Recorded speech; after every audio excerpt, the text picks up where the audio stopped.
Hello, welcome back to our micro farm. So we're building up our kitchen garden. We've got our pond over here. We've got some wonderful sturdy raised beds in. We're starting to define our areas with some wood chip, some stone going to come a bit later on. But today's project is we really want to build a sort of pergola structure, something for our grapes to grow up, some sort of nice sturdy structure, maybe something where the kids can kind of put a hammock. Maybe we can put some of our outdoor cooking things there as well. We looked at it and we thought, actually, we can probably build this ourselves, okay? So for my uprights, so my four sort of big pillar posts, I've gone for these chunky ones here. These are 4x4s and they're 3 meters long. So I'm going to work out the height a little bit later on when I think about my holes and like how deep they can go. So I've got some particularly odd ground because it's actually grass on top of like a concrete base quite far down. So there's only so far I can go.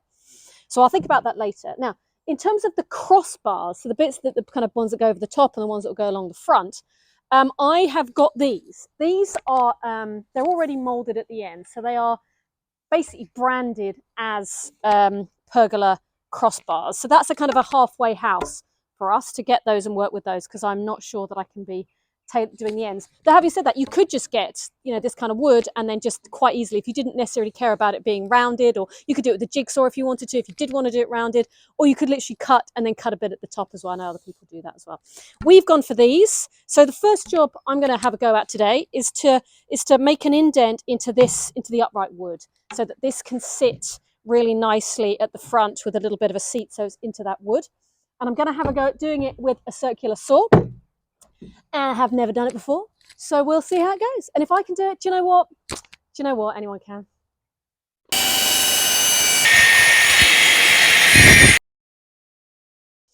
So when making your cutouts like this, I did a test one because I've never done it before. And to be fair, the first time I did it, it was pretty wobbly and pretty ropey.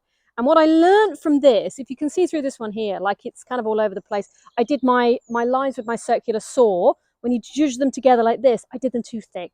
So when I tried again, test number 2, which is pretty okay, it's as good as I need it to be, I did it so that I did much thinner lines to make sure that's really neat and tidy in that. So there's some learning there. And I've also tried my crossbar against here and it fits really nicely. So I feel really content that I've got my circular saw is at the right height. And it's going to fit in really neatly there. So I'm gonna give it a go on the real thing.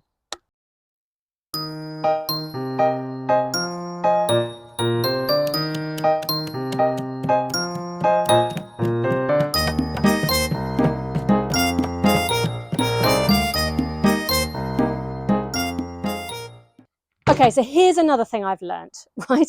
So I've been using my circular saw to make these little bites all the way up to my end point. So my end point here is where my crossbar is going to sit on. But I was finding it really hard, to get that a nice flat end. So after the first one, I didn't think that was very neat. I wasn't very happy with how it was sitting flat. So now, from all the others I've been doing, I've been using my saw.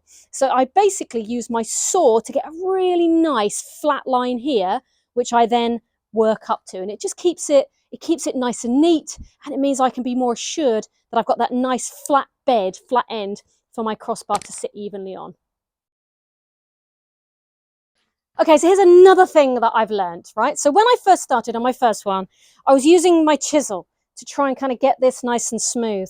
And I have stopped doing that now. I have, on my last few ones, I've been using the saw because I kind of feel like it's just sort of neater. You can sort of run it across. You can do a bit of sawing down there and it just kind of comes off a little bit cleaner than the chisel did. So I'm having a go at that.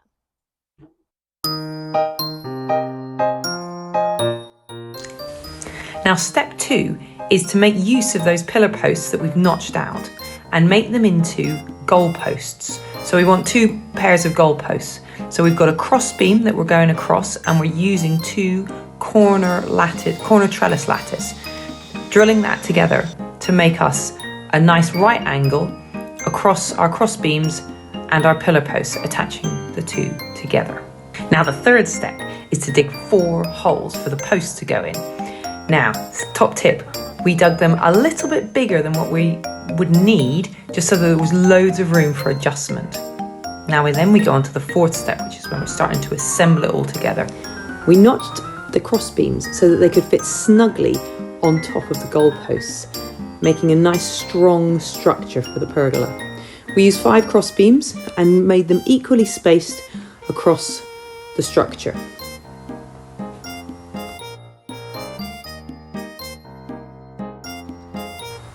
And now the only thing left to do is to just make sure it's all fixed together. So our fifth step, the finishing touches, is just to screw in all the cross beams into the pillar posts so that we've got a really firm, solid structure that's not going to sway in the wind. Make sure the posts are fully bedded in, and we added a little trellis for our grapes to grow up. We're going to plant them in the spring and let them grow up. And here we have it, our complete pergola, a weekend project. It was awesome, and we're very proud of what we've created.